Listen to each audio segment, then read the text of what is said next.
A small, cozy cafe buzzes with background chatter, soft music, and the hum of coffee machines.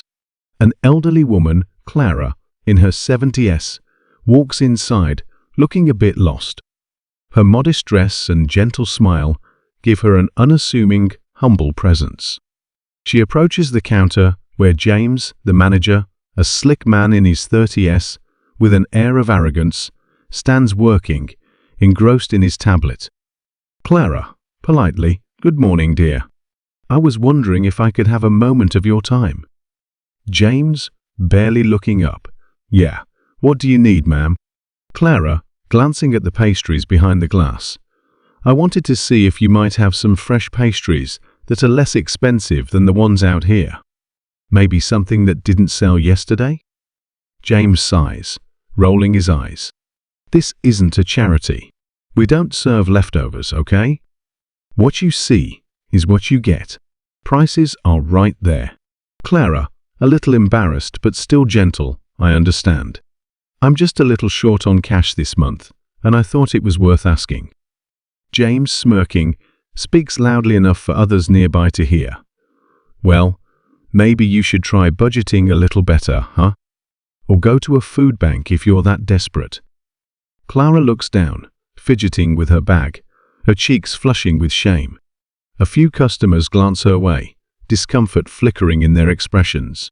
James, noticing the looks but undeterred, mutters to himself as he goes back to his tablet. Clara, still hopeful, "I don't mean to be a bother, but I've always liked this place. I used to come here quite often with my husband. It's a bit special to me." James, with a scoff, "Well, times change, lady. If you can't afford it, you can't afford it. Maybe find a place that fits your budget next time." Clara's smile fades, and she nods, disappointed but gracious. She slowly turns and starts walking toward the door.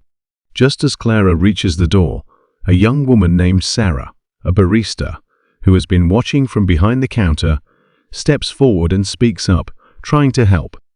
"Excuse me, ma'am. If you'd like, we have some smaller cookies that are just $1. I can wrap one up for you." Clara, softening, gives Sarah a grateful smile. "Thank you, dear. That would be lovely." James, noticing Sarah's interaction, snaps at her. "Sarah, we're not here to give handouts. You're on shift, not on some charity mission." Sarah, taken aback but standing firm, replies, "She wasn't asking for a handout. I just thought it was the right thing to do." James, glaring at Sarah, scoffs. "It's called business. We don't survive on right things. We survive on money." Clara, overhearing, shakes her head slightly and murmurs, "It's all right, dear. I appreciate your kindness." She takes her small bag and with a quiet dignity leaves the cafe. Sarah watches her go, a sad look on her face. Later that week, James is at work when a sleek black car pulls up outside the cafe. A well-dressed man steps out, looking around before heading inside. He seems important, his confident demeanor catching the attention of both the customers and staff. He approaches James at the counter. "Man, good afternoon. Are you the manager here?"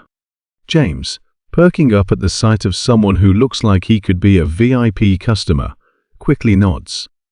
"Yes, sir. James Miller, manager of this fine establishment. How can I help you?" Man, glancing around, "I've heard that this cafe is under new management recently." "Is that correct?" James, proudly, "That's right. I took over a few months ago. I've been working hard to improve efficiency and profitability." Man, "Interesting. I've been asked to look into this place. We have some concerns." James, caught off guard, frowns. "Concerns? What kind of concerns?" The man pulls out a folder, flipping through a few pages. "I work directly for Mrs. Clara Reynolds. You might remember her. She was in here last week." James freezes, his mind racing back to the interaction with Clara.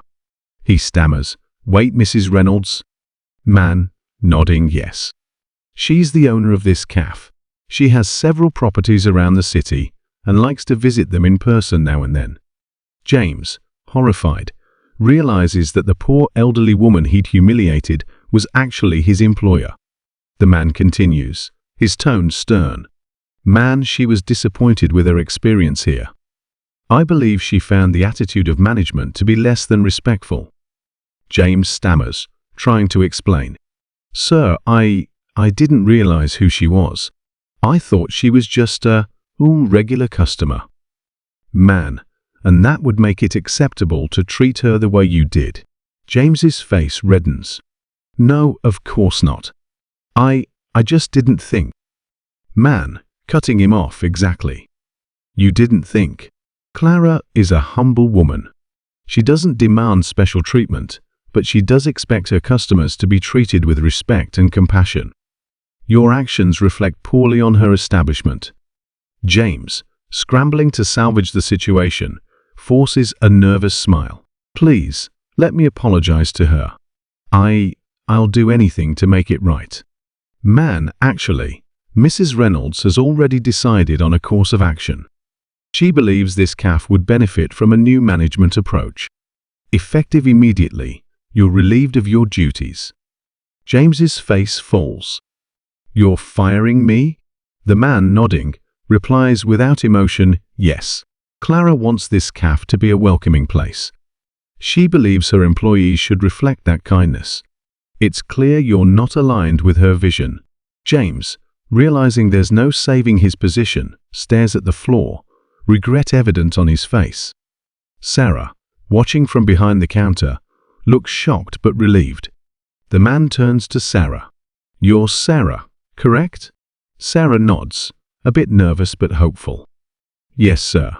Man, Clara appreciated the way you treated her. You demonstrated the kind of customer service she values in her establishments. We'd like to promote you to manager if you're interested. Sarah, eyes wide with surprise, nods enthusiastically. Yes, I'd be honored. The man nods approvingly. Mrs. Reynolds will be pleased. She likes to reward people who show empathy and respect for others. James, looking defeated, picks up his belongings and exits the cafe. Outside, he glances back at the place he once managed, regret heavy on his face. Inside, Sarah takes a deep breath, stepping up to her new role with gratitude. The atmosphere of the cafe gradually shifts as the staff and customers sense the positive change in leadership. In the weeks that follow, Clara returns to the cafe, greeted warmly by Sarah and the other staff. She quietly sits by a window, enjoying her coffee and watching her customers feel welcomed and valued. Under Sarah's care, the cafe flourishes, becoming a beloved spot